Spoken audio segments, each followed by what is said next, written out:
Ladies and gentlemen, welcome to Season 2 of the Meta Report. I am your guest host for Episode 1, Trey and Protector, and I am bringing you everything you need to know about the carry role in 7.22. So let's get into it.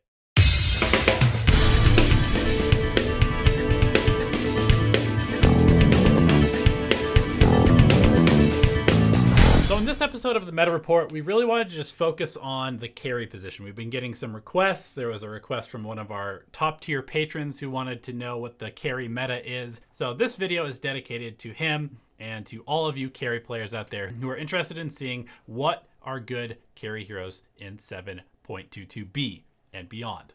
And the first major tournament that's happened on this patch with Tier 1 teams is Esl Birmingham. So we're going to look at some of the win rates for carry heroes in that tournament as sort of a metric for which we can form opinions. And the biggest things that I noticed is that the most picked carry hero is actually Troll Warlord, but this hero has a 33% win rate. That is terrible. And I personally am not a huge fan of this hero. I've never been a fan of this hero. I really just don't like how he functions past the laning stage. And I think the main reason that Troll is being picked is because he has a good laning stage. He also threatens buildings and he threatens Roshan. However, Troll's one of those heroes that basically only functions for a very short period of time in fights because of how his ultimate works and because he is so incredibly BKB dependent. If he doesn't have BKB, he just gets completely locked down. He cannot do anything, and he's really not that tanky either. So he just kind of gets eaten up by disables and kiting. Also, the fact that his ultimate literally takes away control of the hero from you is something that I just can't really get behind, especially when the carry player tends to be one of the more mechanically gifted players on the team in a lot of cases. Troll, I'm going to put him in the dumpster for now. I don't think he's a good hero, despite the pros picking him a lot. I can't get behind the fact that he's not winning. And this is not just because he's being picked by bad teams. He's being picked by Secret. He's being picked by Vici. He's being picked by LGD. And he's losing. He's just not a good hero, in my opinion, and he doesn't fit very well into the meta. And I think the meta is trending more and more and more towards these long, drawn-out team fights where a hero like Troll, who has basically 5 to 10 seconds to do his thing, and then after that he's complete dog shit. On the other hand, the hero that is being picked second most in the carry role is Sven. And Sven has a 77% win rate with a massive KDA. Now, Sven is a hero that I can definitely get behind in the carry role, and not just because I like this hero, but because I think he functions in an incredibly versatile but very, very important way in the carry role in this meta. Number one, the triangle was not nerfed, and Sven can absolutely take advantage of the triangle because of his cleave. He's one of the fastest farming heroes in the entire game, and you don't even have to buy a Battle Fury on him. He has built-in cleave. He's probably the fastest farming melee hero in Dota. So you can play him as this very hard farmer. He can be split pushy. He can take buildings. He can threaten Roshan. And he's incredibly tanky, and he makes your team incredibly tanky as the game goes on. That's something that a lot of these other carry heroes don't bring to the table. They don't help their team out. Sven does. He brings sustained damage because God Strength lasts quite a long time. Even after his BKB is worn out, he still does a ton of damage. And even if he's getting kited, he ends up soaking a huge amount of spells because he's so damn tanky. So I think that Sven is the perfect carry hero for the meta because you can play him as a pusher, you can play him as a hard farmer, or because he has this huge power spike around God Strength, and because he has the ability to kind of even initiate for himself with his really good stun and fast movement speed, you can even get him involved early. You can deathball with Sven and run down lanes and take towers super early on if that happens to be the tempo that you need to play at. There seems to be two schools of thought. The Chinese players seem to be playing him with Mask of Madness and SNY, I've noticed. And then a lot of the Western players seem to be playing him with Midas Echo Saber. I think that probably the Midas Echo Saber is slightly better from what I've seen, but I think that either one of those routes works pretty well. Once you get a couple early items on this hero, the game kind of just plays itself from there. The next hero that I wanted to highlight is Lone Druid. Lone Druid is a hero that is really starting to show up a lot at ESL Birmingham, and he's being picked because of a couple of reasons. First of all, he's flexible. You can play him in the mid or the safe lane. I mean, to be honest, he doesn't really have any bad laning matchups, and that's one of the biggest things and one of the biggest reasons why Lone Druid would be picked. The bear build is incredible because of Lone Druid's talents. His talents are absolutely insane. The fact that they added this 30% damage reduction to the hero that it goes to the bear, redirects to the bear, and then he has all of these cooldown reduction talents that make his incredibly overpowered abilities in true form very, very low cooldown.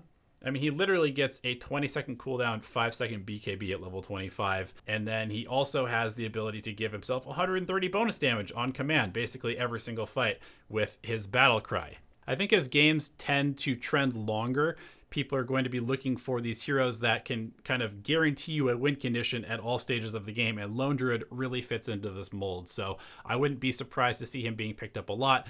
Morphling is another carry hero that I just wanted to kind of give an honorable mention to. He's being picked quite a bit. He doesn't have the best win rate, but he is one of those heroes that really, in the right hands, can have a huge amount of impact in games, and is probably still considered one of the best carry heroes in the entire game. Basically, all you have to do is guarantee him a reasonably good early game, and then he'll be able to dominate from there. But moving on to a couple other heroes that I think we can probably highlight as rising stars in the current meta, or potentially they've just always been good and people have kind of forgotten about them, are Wraith King and Lifestealer. Now, I know Lifestealer has kind of been in the meta for quite some time, but the fact is he's still good. The type of Dota that's being played is still something that Lifestealer functions very well in. He's a hero that can fight very early, but he also scales very, very well into the late game with the Midas Radiance build. There's still a lot of this sustained fighting going on. I've touched on this before, and Lifestealer with the Radiance functions super well in that regard. Wraith King functions in much the same way as a Lifestealer because he is quite tanky with his reincarnation. He runs in with a Radiance, does a bunch of damage over the course of a long drawn-out fight, provides his team with a lifesteal, throws out a very good stun, and then also can threaten buildings and push after a one fight with his skeleton army.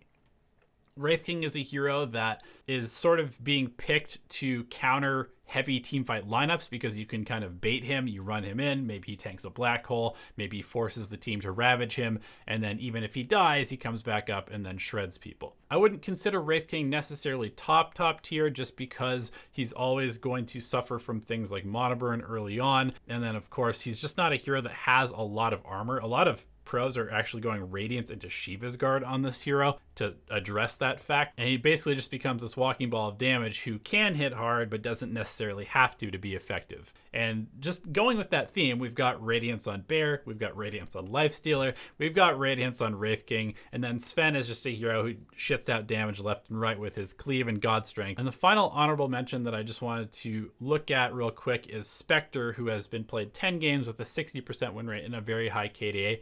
Another hero who tends to buy Radiance, who tends to function very well in long drawn out fights, who tends to be very tanky in the core role. So we're seeing a trend here of these very tanky heroes who want the enemy team to focus resources on them, who tend to do very well regardless of whether they're being kited or not. So I don't know if it's necessarily a Radiance meta, but that's sort of where the trends are looking at the moment. And another thing that I did notice is that the carry and mid roles have a little bit more diversity than normal because the 3, 4, and 5 roles are being heavily focused in the draft. There are certain heroes that are being picked a ton in each one of those roles, and that means that the carry and mid are generally being picked later, and that also allows you to then sort of pocket pick or fill a hole in your draft or counter pick something with that later carry pick, which means that there's a lot of heroes that are being picked once or twice because they fit into a draft perfectly. So really that's the meta, is counter pick and pick late in the draft. But if you're not sure what to pick, go ahead and grab up one of these strong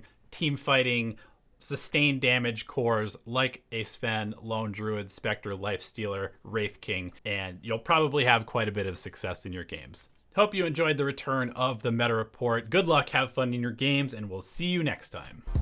Hello everyone, and thank you for watching the video. We genuinely appreciate your time and attention spent with us here on the YouTube channel.